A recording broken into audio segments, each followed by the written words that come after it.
Donald Trump के राष्ट्रपति बनते ही सबसे तगड़ी बिजली बांग्लादेश पर गिरी है। बांग्लादेश में भूचाल आ गया है क्योंकि शेख हसीना ने एक ऐसा खेल कर दिया है जिसने कई देशों को हिलाकर रख दिया है। जिस वक्त बांग्लादेश में मोहम्मद यूनुस की सरकार ट्रंप से बचने का प्लान बना रही थी, ठीक उसी वक्त शेख हसीना चुपचाप डोनाल्ड ट्रंप तक पहुंच गए। भारत में बैठकर शेख हसीना ने एक ऐसा दांव खेला है जो भारत के लिए भी काफी अहम साबित होगा। आपको याद होगा कि डोनाल्ड ट्रंप ने राष्ट्रपति बनने से कुछ दिन पहले ही बांग्लादेश में चल रही अराजकता पर चिंता जताई थी। उन्होंने कहा था कि मैं बांग्लादेश के हिंदुओं की रक्षा करूंगा। अब इसी बीच शेख हसीना ने एक राष्ट्रीय अध्यक्ष के तौर पर डोनाल्ड ट्रंप को राष्ट्रपति बनने की बधाई दे दी है। शेख हसीना की तरफ से उनकी पार्टी अवामी लीग ने आधिकारिक बयान जारी किया है। ये बयान आप देखेंगे तो आपके होश उड़ जाएंगे। इस बयान में शेख हसीना को अभी भी बांग्लादेश का प्रधानमंत्री कहा गया है। बयान में शेख हसीना ने कहा है कि अमेरिका के लोगों ने डोनाल्ड ट्रंप पर अत्यंत भरोसा जताया है। शेख हसीना ने डोनाल्ड ट्रंप के साथ अपनी मुलाकात को याद किया, लेकिन इसके बाद शेख हसीना की तरफ से जो कहा गया है वो ऐतिहासिक है।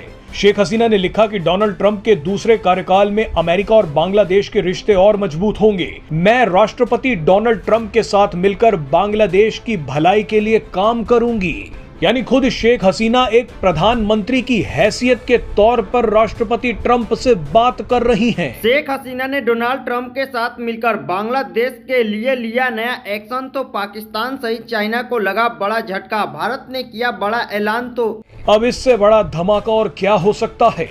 कुछ दिन पहले ही बांग्लादेश के राष्ट्रपति ने कहा था कि शेख हसीना ने अभी तक कोई इस्तीफा नहीं दिया है। बांग्लादेश के संविधान के मुताबिक अभी भी शेख हसीना ही वहां की प्रधानमंत्री हैं। ऐसे में शेख हसीना ने तुरुफ का इक्का फेंक दिया है। यह घटना भारत के लिए बेहद सकारात्मक है। भारत बांग्लादेश में तख्ता पलट से खतरे में था, मगर अब बांग्लादेश में दोबारा सरकार पलट सकती है। मोहम्मद यूनुस इस वक्त दुनिया के सबसे परेशान व्यक्ति होंगे, क्योंकि डोनाल्ड ट्रंप को मोहम्मद यूनुस का विरोधी माना जाता है।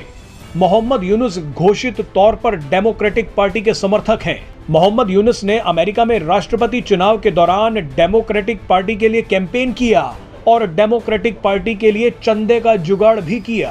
कहा तो ये तक जाता है कि डेमोक्रेटिक पार्टी से वफादारी के लिए बराक ओबामा ने मोहम्मद यूनुस को नोबेल पुरस्कार दिलवाया था। लेकिन मोहम्मद यूनुस के साथ बहुत बड़ा खेल हो गया है।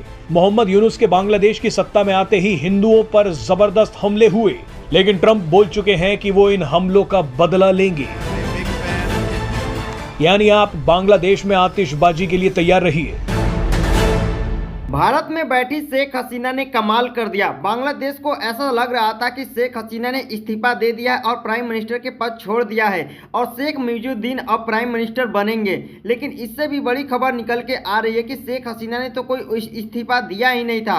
वहां के राष्ट्रपति ने सीधे बोला कि शेख हसीना ने कोई त्याग पत्र नहीं दिया है और अभी भी शेख हसीना बांग्लादेश के प्रधानमंत्री हैं। इससे बांग्लादेश को लगा तगड़ा झटका और बांग्लादेश में प्रोटेस्ट फिर से चालू हो गया, क्योंकि शेख हसीना को हटाने की मांग हो रही है। और यहाँ पर शेख मुजीबुद्दीन ये जानते थे कि शेख हसीना इस्तीफा देकर चली गई हैं, लेकिन इससे भी बड़ा खेल ये हो जाता है कि शेख हसीना जाती है डोनाल्ड ट्रंप से मिलने के लिए और मिलकर बात करती हैं कि हम चाहते हैं कि अमेरिका और श्रीलंका का दोस्ती और भी बढ़े, ताकि वहाँ पर उनके बीच में रिलेशन और गहरी हो और ताकि बांग्लादेश का विकास किया जाए। लेकिन शेख मुजीबुद्दीन इससे नाराज हैं, क्योंकि शेख मुजीबुद्दीन तो डोनाल्ड ट्रंप से नहीं बल्कि जो बाइडेन से मिलते थे और बांग्लादेश की विकास की बात करते थे।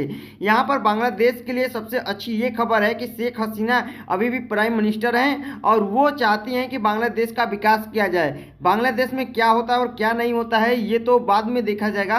तो दोस्तों, अगर मेरे चैनल पर नए हैं तो मेरे चैनल को सब्सक्राइब कर लीजिएगा। तो मिलते हैं अगले वीडियो में।